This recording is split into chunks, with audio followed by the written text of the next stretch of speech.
Good evening, ladies and gentlemen of the YouTubers. I am back once again. And we have our house guest I was telling you all about earlier. This is Mazzy. She's a female crested gecko. And this pattern right here is your average crested gecko patterning. You know, nothing too crazy, nothing past what they normally do. They can have different patterns and colors and stuff, but this is your most common, and she is flared up. So that's really bright along the back because she's a little scared. And you know what? Because that wants to do that, we'll just keep it like this. Right there. There we go.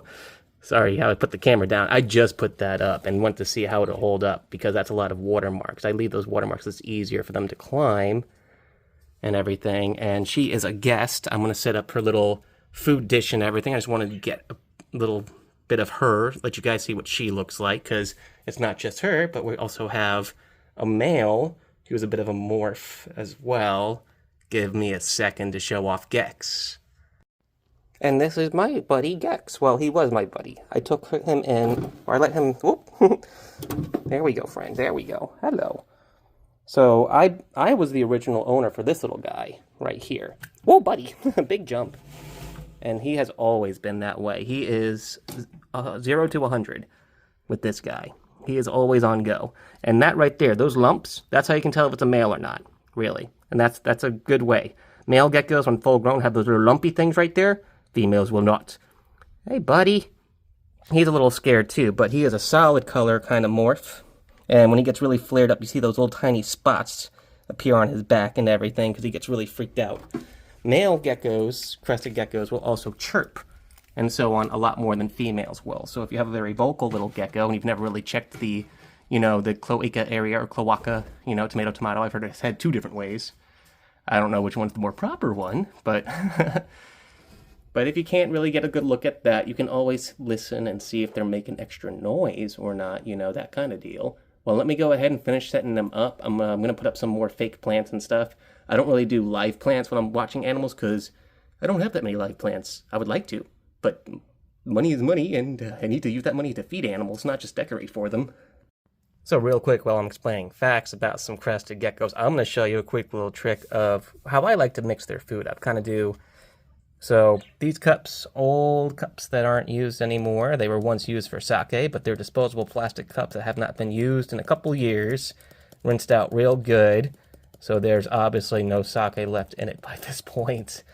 And I reused these cups for years as stuff for sort of just food. And, it's good for putting mealworms in here because the smooth surface makes it hard for mealworms to crawl out.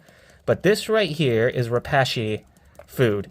Crested geckos are omnivores in the sense that they will eat smaller reptiles or smaller insects as well, but they do like fruit. They are from New Caledonia, and they are from pretty much three areas within those isles and everything. And they were thought to be extinct until 1994 when they were rediscovered. I was born in '89, so as a kid reading zoonotics, I remember reading zoonotic books or library books that were celebrating the rediscovery of these little guys. So when it comes to their food, we give, I like to use the spray bottle, and I give it a little spray. I'd like doing 50-50 pretty much between the water and the juice, not the juice, but the powder mix to make it, not a juice, but more like a, like a very thick smoothie is what you're kind of going for consistency when you do these things.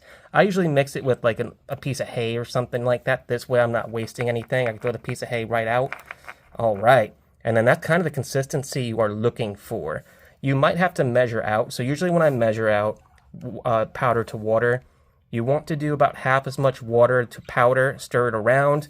If it's not quite this consistency, where you can turn it over and it doesn't really come out or anything, applesauce is another good consistency to kind of tell what it's about.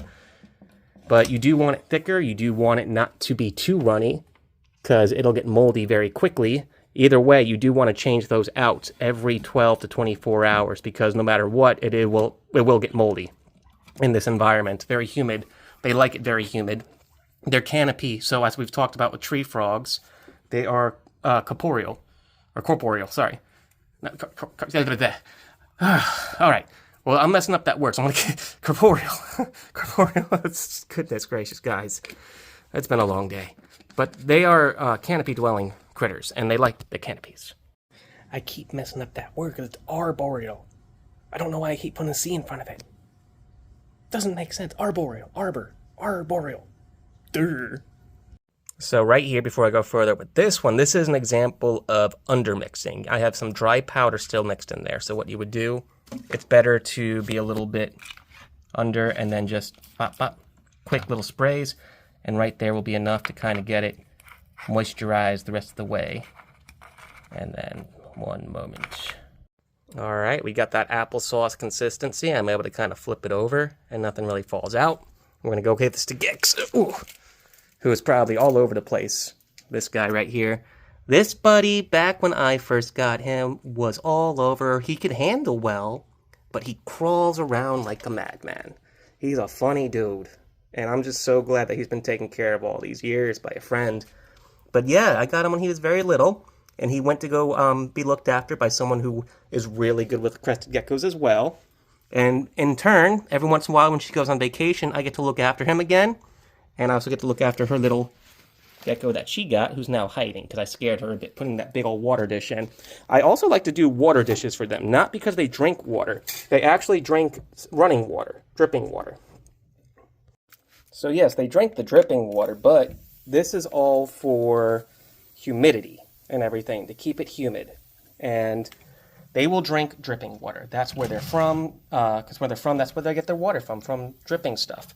They are from the rainforests of the islands of New Caledonia, and because of that, because they prefer to be up in the treetops, they get their water from dripping leaves and rains and all that stuff. Being in a rainforest, there is plenty of water going around.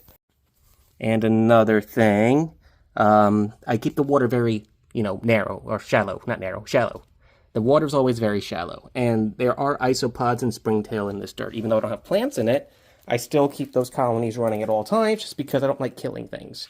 And from old dirt and old tanks and stuff, I just couldn't bring myself to even, throw away isopods, so, we do what we can for all animals.